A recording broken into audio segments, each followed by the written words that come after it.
তিনিগৰাকী কিশোৰৰ বক্সিং খেলিবলৈ দুৰ্বাৰ হেঁপাহ, কিন্তু তেওঁলোক ৰৈছিল থমকি। মোৰ আগতে বহুত খেলিব ইচ্ছা আছিল, মানে আমাৰ মায়ে দিব পৰা নাই, মানে মানুহৰ ঘৰত কাম কৰিছিল আৰু মানে বহুত অসুবিধা আছিল। মই প্ৰেক্টিচ ভালদৰে কৰিম, সদায় আহিম আৰু টাইমত পোৱাকৈ আহিম আৰু মোৰ মাৰ সপোনবিলাক পূৰা কৰিম। বক্সিং খেলিব মোৰ বহুত ইচ্ছা আছে, কিন্তু পইচাৰ কাৰণে খেলিব পাৰোঁ। অৱশেষত সপোন পূৰণ কৰিলে হিউমেন পাৱাৰ ফাউণ্ডেশ্যনে। খেলৰ সাজ পোছাক গ্ৰহণ কৰি বিৰিঙিল প্ৰাপ্তিৰ হাঁহি। জীৱনত বক্সাৰ হিচাপে আত্মপ্ৰকাশ কৰাৰ মন তিনিগৰাকী ছাত্ৰক্ৰমে সমীৰণ বৰা, গৌৰৱ মণ্ডল আৰু মাধুৰ্য দাসৰ।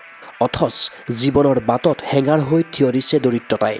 তেওঁলোকৰ সৰু সৰু সপোনবোৰ পূৰণৰ বাবে আগবাঢ়ি আহিছে গুৱাহাটীৰ বেচৰকাৰী সংস্থা হিউমেন পাৱাৰ ফাউণ্ডেশ্যন। মনত গজালি মেলা তিনি ছাত্ৰৰ সপোনবোৰ এতিয়া বাস্তৱত পৰিণত হোৱাৰ দিশে আগবাঢ়িছে। গুৱাহাটীৰ কছাৰী বস্তিত অৱস্থিত উলুবাৰী বক্সিং ক্লাবত ফাউণ্ডেশ্যনে নামভৰ্তি কৰি দিলে ষষ্ঠ শ্ৰেণীত অধ্যয়নৰত তিনি ছাত্ৰক। সমীৰণ, গৌৰৱ আৰু মাধুৰ্যহঁতৰ আগ্ৰহ দেখি বিনামূলীয়াকৈ প্ৰশিক্ষণ প্ৰদান কৰিবলৈ দায়িত্ব গ্ৰহণ কৰে উলুবাৰী বক্সিং ক্লাবৰ কৰ্তৃপক্ষই। সেইখিনি উলুবাৰী বক্সিং ক্লাবে গ্ৰহণ কৰিব। দেওবাৰে গুৱাহাটী প্ৰেছ ক্লাবত হিউমেন পাৱাৰ ফাউণ্ডেশ্যনৰ 10ম বৰ্ষপূৰ্তিৰ লগত সংগতি ৰাখি আয়োজিত এক অনুষ্ঠানত তিনিগৰাকী ছাত্ৰক সকলোৰে সন্মুখত চিনাকি কৰাই দিয়া হয়। লগতে বক্সিং প্ৰশিক্ষণ গ্ৰহণৰ বাবে পোছাক, জোতা, বেগ আদি প্ৰয়োজনীয় সামগ্ৰী 9 খেলুৱৈৰ হাতত তুলি দিলে হিউমেন পাৱাৰ ফাউণ্ডেশ্যনে। তিনিগৰাকী ছাত্ৰৰ মাতৃ তথা ভগ্নীকো এই অনুষ্ঠানতে ফুলাম গামোচাৰে আদৰণি জনায় ফাউণ্ডেশ্যনে। আনহাতে অসমৰ সংবাদ জগতত প্ৰায় 3টা দশক জুৰি ভিডিঅ' জাৰ্নেলিষ্ট হিচাপে সেৱা আগবঢ়োৱা ছানু চলমানক এই অনুষ্ঠানতে জনোৱা হয় সম্বৰ্ধনা।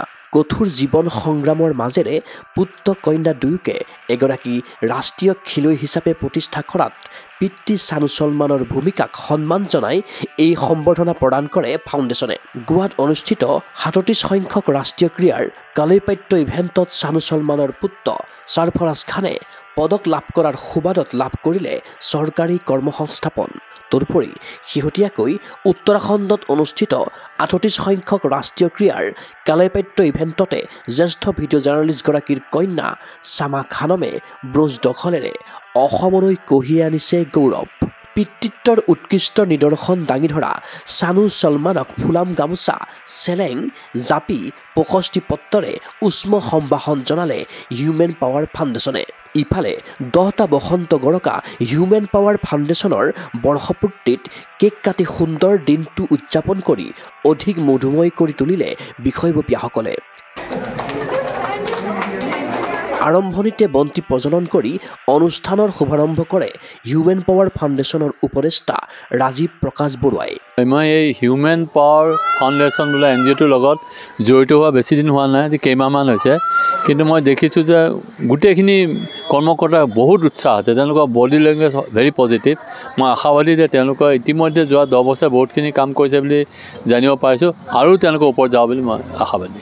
নমিতা গোস্বামী আধৰা অনুষ্ঠানটোত সভাপতিত্ব কৰে নন্দিনী বৰকাকতিয়ে। অনুষ্ঠানৰ উদ্দেশ্য ব্যাখ্যা কৰে হিউমেন পাৱাৰ ফাউণ্ডেশ্যনৰ প্ৰতিষ্ঠাপক সম্পাদিকা অঞ্জনা দাসে।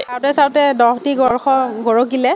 এই 10 বছৰ অতিক্ৰম কৰাৰ হেতুকে আমি গুৱাহাটী প্ৰেছ ক্লাবত অনুষ্ঠান কৰিলোঁ, আৰু এই অনুষ্ঠানত খুবেই ভাল লাগিল। আমি 3গৰাকী ক্লাছ 6ত পঢ়া ছাত্ৰক বক্সিং ক্লাবত এডমিশ্যন দিলোঁ আৰু তেওঁলোকক কিট বিতৰণ কৰিলোঁ। আৰ্থিকভাৱে তেনেই তেওঁলোকৰ মানে দুখ লগা অৱস্থা, আৰু কিন্তু তেওঁলোকে মানস কৰে, খেলিব তেওঁলোকৰ ইচ্ছা আছে। সেয়েহে আমাৰ হিউমেন পাৱাৰ ফাউণ্ডেশ্যনৰ তৰফৰ পৰা তেওঁলোকক এডমিশ্যন দিলোঁ আৰু লগতে কিট বিতৰণ কৰিলোঁ। ছানু চলমান ডাঙৰীয়া, তেওঁ জ্যেষ্ঠ ভিডিঅ' জাৰ্নেলিষ্ট হয়।